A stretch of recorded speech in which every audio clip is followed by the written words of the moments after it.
Strategic decision making. Strategic decisions are concerned with the firm, the environment the firm operates in, the entire resources, including the people who form the company, as well as the interactions and interfaces between the firm and the environment in which it operates. So, strategic decision making is basically to do with the firm, the people who form the company. So, whenever a strategic decision has to be made, people will be chosen from whoever who has formed the company who will be involved in decision making. Then it also involves interaction and interfaces between the firm and the environment. So there is a firm and then there is an environment which surrounds the firm. So that will be chosen for any strategic decisions that are made by the firm. Strategic decision making is in fact a selection process, selecting the best possible alternate decisions from a set of alternatives. It is structured in such a way that the organizational goals are achieved as a result of this decision making.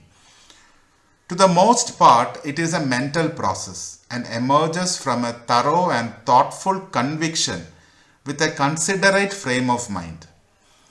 It leads to commitment in the short term or in the long term.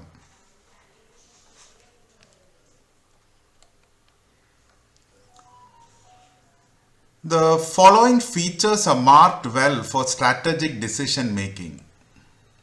Namely, strategic decision making is the end result of selection of alternate decisions.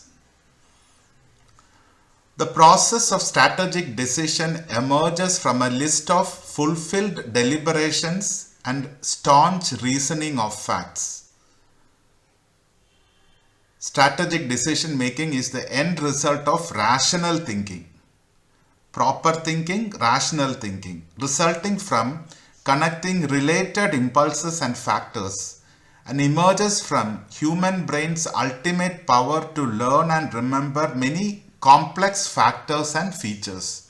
So this is the point where we understand that human brain has the capability to learn and remember many complex factors, connect them, and strategic decision making actually is arising out of that capability of the humans. Most of the strategic decision making is positive, even though some may remain negative. But a decision is a strong decision which the organization abides to once it is made. An example may be the decision taken by Volkswagen car manufacturers who wanted not to change the model of the Volkswagen car every year in the USA. And they stuck with that decision. So that is why it's a positive decision. Once the decision is taken, the decision makers stick with that decision for a long time. All strategic decisions are evaluated by the executive. Once in the light of alternate decisions that may exist along with the decisions made, and at other level where the results of the decision making makes an appearance as a result. So the decision making again in the early 1990s, Reliance Industry Vice Chairman Mr. Mukesh Ambani approached a marketing consultant because he wanted to set up a oil refinery. But the response he got from the consultant was to stay away from such an investment because oil prices were falling during then,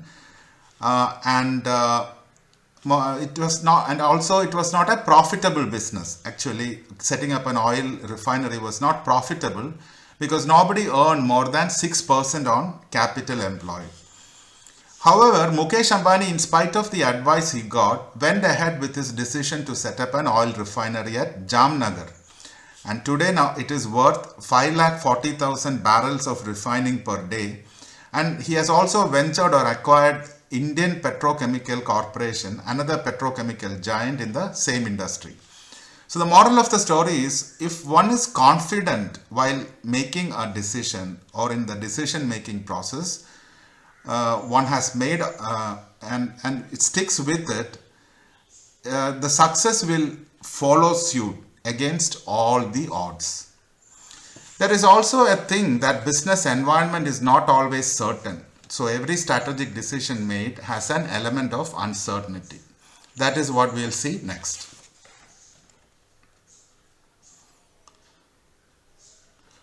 So strategic decision making has its cups of challenges. Relying on a single truth may introduce some form of bias on the part of the person who is making the decision. So that is one of the challenges in strategic decision making. Next challenge may be confusion on the part of the person. So when there is an overload of information, it tends to confuse the person who is making the decisions. Then there is mismatch of expectations.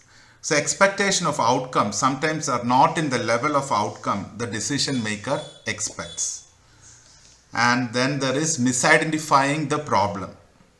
Misidentifying the problem may cause the decision maker to go through the research and consult industry or internal experts to have more light thrown on the problem they are trying to solve. So that is about challenges which a decision maker faces in strategic decision making.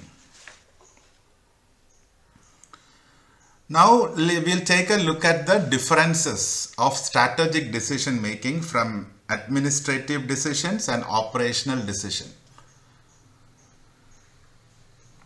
So there are decision types: strategic decisions, administrative decisions, and then operational decision. Strategic decisions are taken at a higher level, administrative decision at a mid-management level, and operational decisions at on the operation floor.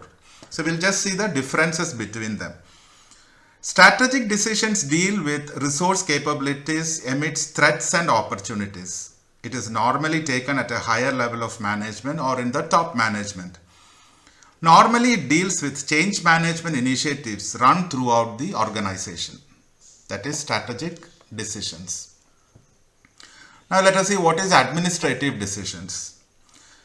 Administrative decisions are routine decisions helping facilitation of strategic and operational decisions. So it facilitates strategic decisions and operational decisions because it is in between.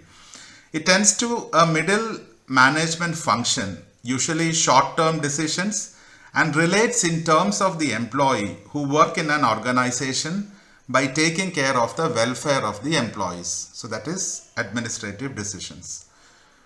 Now we'll see what is operational decisions. Operational decisions are not frequently taken. It is taken not short-term or long-term, but medium-term decisions and relates mostly to production of products and factory growth. So this sums up strategic decision making.